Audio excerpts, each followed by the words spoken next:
Bom dia, boa tarde, boa noite, concurseiro. Cá estamos nós agora, voltando com o nosso regulamento, né? Vamos ver aí o restante dos artigos que vão completar o regulamento da Guarda Civil Municipal de Cabedelo.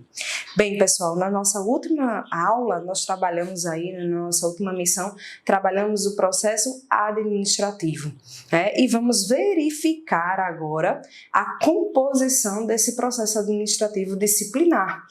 Vamos ver aí quais são os andamentos para que esse processo administrativo disciplinar ele se formalize e aí a gente tenha aquela caracterização da punibilidade que nós vimos nas nossas missões anteriores. Então, nas missões anteriores nós vimos a questão ali das sanções que são aplicáveis a quem pratica as infrações. E o processo administrativo disciplinar, ele tem a funcionalidade de apuração dessas infrações, para justamente decorrer ou não a aplicabilidade das sanções que nós vimos nas missões que trabalhamos, essa dicotomia aí entre infração e aplicação de sanção, tá? Bem, o processo administrativo disciplinar tem por finalidade o caráter investigativo, né? Então, logo nas nossas primeiras missões, nós falávamos aí que nós tínhamos aquela função de polícia judiciária, que é a polícia investigativa, que é de responsabilidade da Polícia Civil no âmbito estadual e da Polícia Federal no âmbito federal, e nós também trabalhávamos a figura da polícia administrativa, que tem essa responsabilidade de também investigar, mas investigar no âmbito administrativo. E o processo administrativo disciplinar, ele traz essa vertente, ele traz essa configuração de ser o objeto da polícia administrativa, o objeto investigativo, o mecanismo, o meio com que a polícia administrativa ela vai poder verificar a ocorrência, a autoria e a materialidade daquela determinada infração. E se realmente decorrida a infração, vai sugerir a aplicação da sanção cabível àquele caso em concreto e ao tipo de infração cometida. Então, você teria aí a configuração do inquérito administrativo. Nós também já tínhamos falado que a investigação no âmbito da polícia judiciária se dá através de inquérito.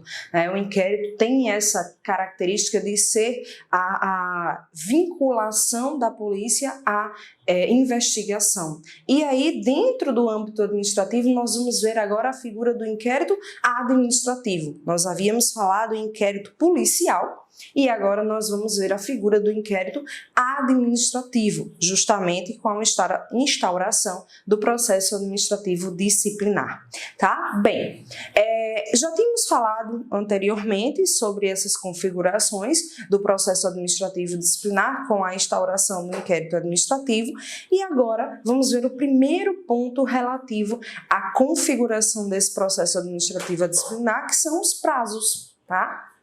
Bem, os prazos, pessoal, eles devem ser contínuos, tá? Eles são contados sem interrupção, são prazos contínuos. Essa é a primeira regra que a gente verifica dentro do processo administrativo disciplinar. Não existe interrupção na contagem dos prazos que são estipulados para os atos que vão ser realizados durante o inquérito administrativo dentro da instauração do processo administrativo disciplinar.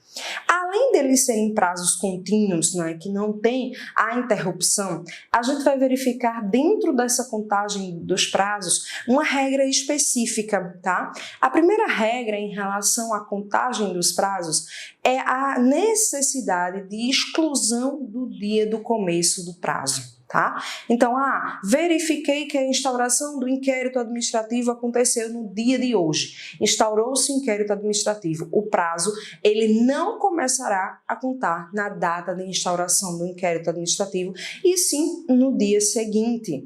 Então, eu vou excluir o dia do começo e vou incluir o dia do vencimento, o dia do encerramento daquele prazo. Então, obrigatoriamente, vai ter que ser observado quanto aos prazos, quanto à contagem dos prazos, que deverão ser contínuos, repetindo novamente, tá? A ideia de que eu vou excluir o dia do começo, então, instaurei um inquérito administrativo, o prazo começa a contar no dia posterior, e vou incluir o dia do vencimento.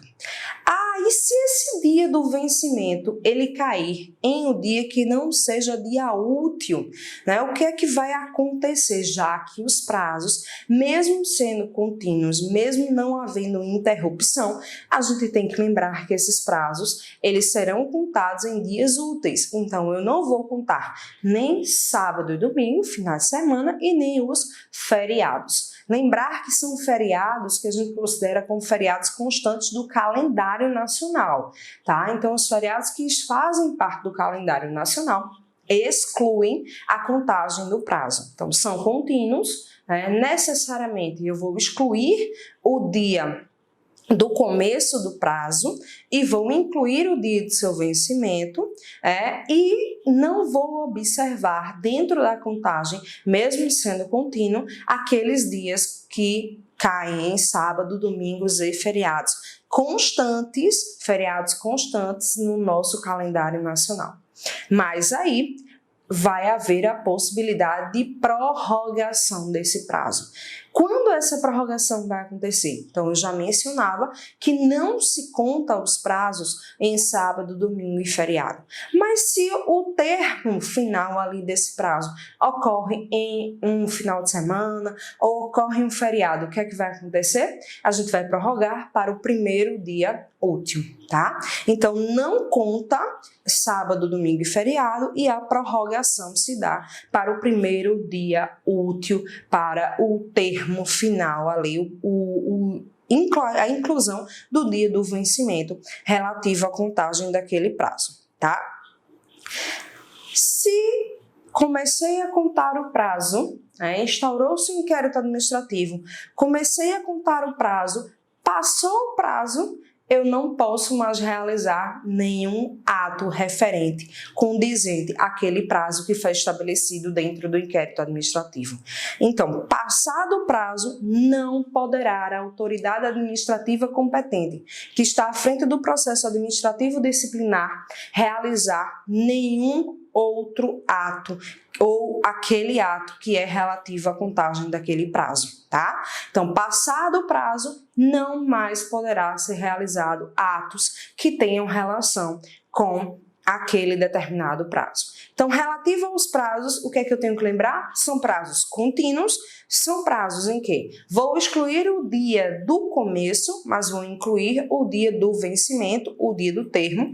A prorrogação, se o prazo cair, o termo final cair em sábado, domingos ou feriados, será para o primeiro dia útil subsequente e, passado o prazo, não poderá realizar mais nenhum tipo de ato relativo à vinculação daquele determinado prazo. Bem, quais são, então, os prazos que estão definidos no regulamento de caráter geral? Quais são aqueles prazos que dentro do regulamento estão estabelecidos e que poderão ser cobrados na minha prova? Pessoal, a gente vai ter prazos, se vocês forem ler nos artigos, vocês vão verificar inúmeros prazos, que vão estar vinculados aos atos que vão acontecer durante o processo administrativo, tá? Durante o procedimento do PAD. E aí a gente tem alguns que são específicos. Posteriormente, a gente vai conhecer o que é o julgamento, o que é a apuração de investigação, as alegações finais, mas o que interessa para a gente agora, de imediato, são os prazos que estão vinculados a esses determinados atos. E aí, entender que esses prazos que nós vamos falar agora, eles vão estar relacionados com todos os itens que a gente escalonou anteriormente, relativo à configuração dos prazos, tá? Bem, o julgamento do inquérito administrativo, tá? Mais à frente a gente vai entender como funciona esse julgamento, tá? Esse julgamento, ele vai ter um prazo de 20 dias. E aí a gente vai lembrar, começa a contagem de forma contínua, exclui o dia do começo, inclui o dia do vencimento, prorrogação para o primeiro dia útil, em caso do termo ser em final de semana ou em feriados. Todos os prazos que a gente vai trabalhar agora seguem esse rito, tá? Então, ó, julgamento do inquérito administrativo, 20 dias. Existe possibilidade de prorrogação? Sim, por mais 10 dias. Então, pode haver a duração do julgamento do inquérito administrativo por 30 dias. Mas lembrar que o prazo de regra é um prazo de 20 dias, prorrogável por mais 10. Essa prorrogação, ela é uma discricionariedade. Pode ou não acontecer, vai depender da própria administração pública verificar a necessidade de que não deu tempo de julgar o inquérito administrativo dentro do lapso temporal de 20 dias, que se faz necessário mais 10 para a conclusão desse julgamento do inquérito administrativo, tá? Então, julgamento do inquérito administrativo, 20 dias prorrogáveis por mais 10 dias por discricionariedade da administração pública. Apuração da investigação. É diferente. A gente falava do julgamento, tá, do inquérito administrativo constante no artigo 126. Então, se você for lá para o artigo 126, você vai ver falar do julgamento do inquérito administrativo e vai constar lá o prazo de 20 dias prorrogável por 10. Mas existe lá no artigo 96 a apuração da investigação, tá? A apuração da investigação, ela seria o relatório que vai impulsionar a realização do julgamento lá presente no artigo 126. Então, o artigo 96, ele fala da presença da apuração da investigação e ele vai trazer para a gente o prazo de 29 dias. Pessoal, o artigo, ele não fala, tá, em prorrogação. Então, consequentemente, se silenciou a lei para o direito administrativo, significa dizer que há uma proibição quanto à prorrogação. Então, não há prorrogação dentro do prazo da apuração da investigação, que acontecerá aí dentro do prazo de 29 dias, presentes no artigo 96, tá? E a gente lembra que lá no rito dos prazos, a gente falava que passado o prazo não vai poder mais acontecer a realização do ato. Então, são 29 dias fechados sem a possibilidade de prorrogação. Além disso, existe o prazo relativo às alegações finais, tá? As alegações finais é a possibilidade que é aberto, né, aos procuradores das partes envolvidas no inquérito administrativo de fecharem as suas ideias quanto às defesas que foram realizadas. E nessas alegações finais, o regulamento vai conceder o prazo de 10 dias para que os procuradores possam realizar essas alegações. A legislação também não fala em prorrogação. Consequentemente, se não fala, é porque é proibido. Então, não existe prorrogação. Também nas alegações finais, como nós falávamos em relação à apuração da investigação. Então, prazo fechado aí de 10 dias, tá? Então, 3 prazos importantes para a gente. Julgamento do inquérito administrativo, prazo de 20 dias, prorrogável por 10 dias, tá? Apuração da investigação, prazo fechado de 29 dias sem possibilidade de prorrogação. E alegações finais, prazo de 10 dias, também fechado, sem possibilidade de prorrogação. Tá? Bem, fechamos essa ideia aí dos prazos. Trouxemos aí para vocês os prazos mais importantes que podem ser cobrados na prova de vocês. E aí, o processo administrativo, ele também fixa a ideia das provas. As provas são mecanismos que nós temos de alegar algo, comprovar as alegações que nós colocamos em relação à prática de um determinado ato. E também os mecanismos de defesa. Quando a gente vai lá estudar dentro do direito processual civil, o legislador vai dizer que quem alega precisa provar as suas alegações. Então, quando no processo administrativo é instaurado o inquérito administrativo e a administração pública imputa uma responsabilidade pela prática de uma infração a um determinado guarda municipal, ele precisa trazer indícios de que aquele ato de fato foi praticado. Então, ele vai trazer provas, né? Ele vai trazer material que vão indicar a prática da autoria e da materialidade.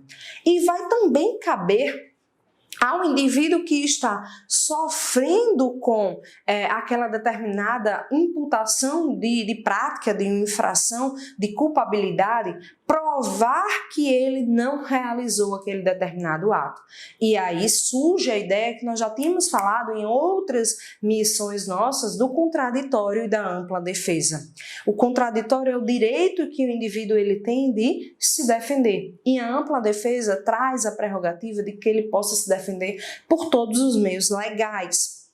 E o regulamento, ele especificou quais são os meios legais que poderão ser apresentados, né, como mecanismo de defesa pelo guarda que está sofrendo ou pelo servidor, né, porque a gente viu que o estatuto e o regulamento eles são impostos não só para os guardas civis municipais, mas também para os servidores que estão prestando serviço, inclusive em regime não só efetivo, mas também aqueles que são nomeados, né, para cargos em comissões na Secretaria de Segurança do município de Cabedelo, tá?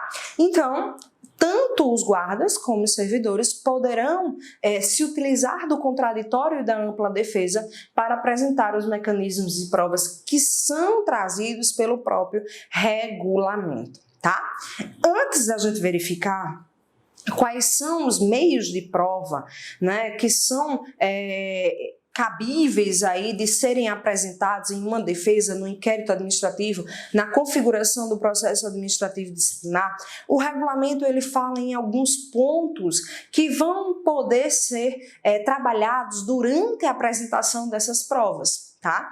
E aí, a primeira ideia que ele vai trazer para a gente é a ideia de algo chamado prova fundamental, tá? Bem, como o próprio nome já está dizendo, a prova é um mecanismo de defesa, né? Um mecanismo de configurar a alegação ou de configurar a defesa do indivíduo.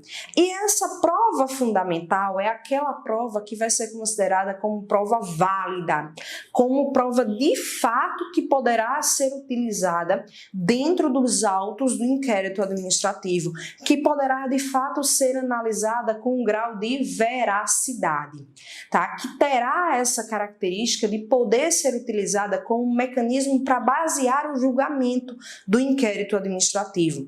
Então, a prova fundamental levantada pelo regulamento é aquela prova que tenha validade para poder ser usada. E aí ele vai dizer, a prova e especificamente na via documental, né, é aquela prova que vai ser original, o documento original, ou o documento, né, que ele vem acompanhado de certidão. Então, para que tenha validade e seja utilizada como mecanismo de alegação ou de defesa dentro do processo administrativo, a prova, principalmente documental, ela precisa ser original ou vir acompanhada de certidão, né? Ou seja, a certidão já me traz a ideia de que eu estou certificando a veracidade, que eu estou certificando que aquela prova de forma ela é válida. Além disso, ele diz que eu vou poder utilizar a reprodução, ou seja, a cópia, a xerox, né? O texto vai falar em reprodução, mas a ideia é a mesma, desde que ela seja autenticada. É necessário que você compareça a um cartório e que faça a autenticação dessa documentação de acordo com o original, para que aí ela possa ter validade como cópia, como reprodução, tá? E além dela estar autenticada em cartório, como é de costume, né? Geralmente em todos os locais da administração pública requer a necessidade dessa autenticação mediante cartório, a legislação vai falar em conferência e autenticação também pelo servidor que vai receber essa documentação. tá? Então, ele vai lá e vai dizer que observou as originais, os documentos originais, e que, de fato, confere com as cópias, com as reproduções trazidas pelo indivíduo consequentemente, serão aceitas dentro do processo administrativo. Então, no caso de não apresentar os originais, de apresentarem cópias, de apresentarem reproduções, deverão ser autenticadas tanto em sede de cartório, como também conferidas e autenticadas pelo servidor, para que, de fato, ela tenha comprovação e seja considerada uma prova fundamental. Além disso, ele vai dizer que vai ser considerada prova documental as declarações constantes de documentos particulares, tá? Então, você teria aí essa configuração de que documentos que sejam considerados documentos particulares deverão ser acompanhados de declarações. Então, declaro para os devidos fins e vai constar lá quais são os documentos particulares que você está inserindo. Estou juntando o meu RG, o meu CPF, então vou declarar a existência dessa juntada, desse tipo de documento particular, para que ele tenha, de fato, consideração como prova fundamental e validade dentro do processo administrativo disciplinar, tá? Bem, então nós temos aí essas configurações iniciais sobre a prova fundamental. Além disso, o estatuto, o regulamento, ele vai falar sobre a caracterização da impugnação de prova, tá? As provas, elas poderão ser impugnadas.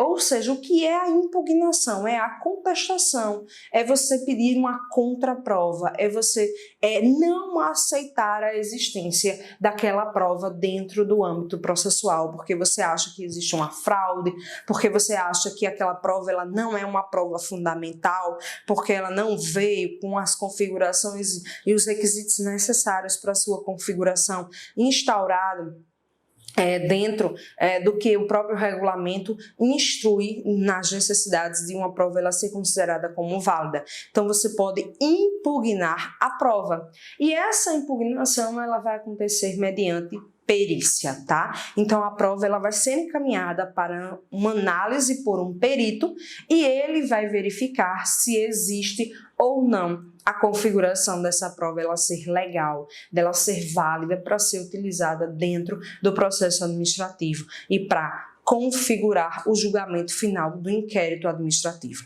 Então, pode haver a impugnação de prova, mas ela deverá ocorrer mediante perícia, tá?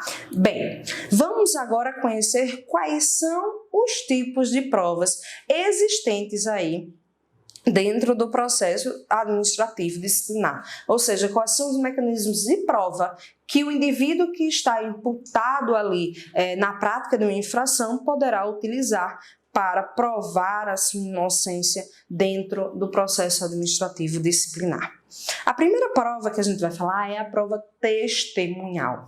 A prova testemunhal, ela corrobora. O que é corroborar? Ela vai confirmar as alegações que são trazidas aos autos do inquérito administrativo, do processo administrativo disciplinar, por quem está sendo imputado na prática de infrações, tá? Então, ela corrobora, ela confirma a existência dos atos ali que foram praticados, vai corroborar o que foi trazido aos autos pelo investigado. E aí, essa prova testemunhal, o estatuto, o regulamento vai impor para a gente a ideia de que pode acontecer a apresentação de até 4 testemunhas. Então, o infrator, suposto infrator, ele vai poder apresentar até 4 testemunhas, bem como a administração pública também vai poder apresentar até 4 testemunhas. Então, 4 testemunhas para cada parte será aí o limite de testemunhas que poderão ser ouvidas dentro do processo administrativo, tá? essas testemunhas, elas serão qualificadas antes do seu depoimento. O que é essa qualificação? Quem aí já passou aí para assistir um júri ou uma audiência, verifica essa qualificação antes do depoimento, né? O juiz ou quem está à frente daquela determinada audiência, que pode ser um conciliador e no âmbito administrativo vai ser o servidor dotado para conduzir o processo administrativo, ele vai questionar nome, né? Ele vai questionar filiação, ele vai questionar documentos necessários, né? Geralmente RG e CPF do indivíduo, e ele também vai realizar ali aquele compromisso, né, de que o indivíduo ele vá participar dando o seu depoimento naquele inquérito administrativo ou mesmo no inquérito judicial, se comprometendo a ser imparcial. Ele precisa realmente falar aquilo que ele testemunhou, aquilo que ele presenciou, né? E não em verdades que tenham sido criadas para favorecimento da parte em questão ali, seja a própria administração pública ou seja o suposto infrator que está sendo ali responsabilizado pela prática da infração, né? Então é necessário que a parte ela seja imparcial, né? Ela não vai chegar lá e vai dizer assim, é por isso que muitas vezes a pessoa que está conduzindo o depoimento, ela questiona se existe amizade ou inimizade entre as partes, né? Se existe amizade com a parte ao qual você está indo depor a favor, inimizade com a parte contrária, para evitar que não se configure o princípio da imparcialidade. Eu já vi testemunhas que chegaram em uma determinada situação e dissem à frente do juiz que iria prestar o seu depoimento ali, o seu testemunho, porque o indivíduo lá ao qual ele veio prestar o depoimento como testemunha em nome da parte era muito seu amigo e já tinha ajudado ele a vida toda e chegava o momento dele ajudá-lo, né? Então ele ia falar tudo o que o amigo teria lhe dito para que ele confirmasse ali dentro da sala da audiência, né? Isso não pode acontecer porque quebra o princípio basilar da imparcialidade. Então há essa qualificação aí antes do depoimento para que se tenha aí a configuração da imparcialidade do indivíduo, tá? Bem, então 4 testemunhas para cada parte e aí você vai ter essa qualificação necessária antes da realização do depoimento. Bem, nessa prova testemunhal, tá? Ela só vai poder ser utilizada, logicamente, em casos em que não haja o suprimento via prova documental, uma vez que o mecanismo da prova testemunhal é um mecanismo meio falho, como a gente já mencionava aqui anteriormente, por conta dessa possibilidade de quebra da imparcialidade, né? Muitas vezes o indivíduo ele vai ali para ajudar a pessoa que ele conhece, que há uma necessidade de comprovação de um determinado ato. Então, ela só será usada quando eu não puder suprir o mecanismo de prova pela via documental, tá? Se eu conseguir suprir pela via documental, não vai ser mecanismo aí de prova, a prova testemunhal, tá? O rol de testemunhas, como é que vai acontecer?